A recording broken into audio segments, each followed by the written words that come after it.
Hello guys and welcome back to my YouTube channel.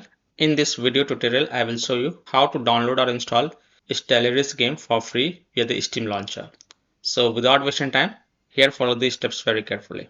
So first of all, open Steam, go to store, and in search the store, search for Stellaris game and then click on Stellaris game.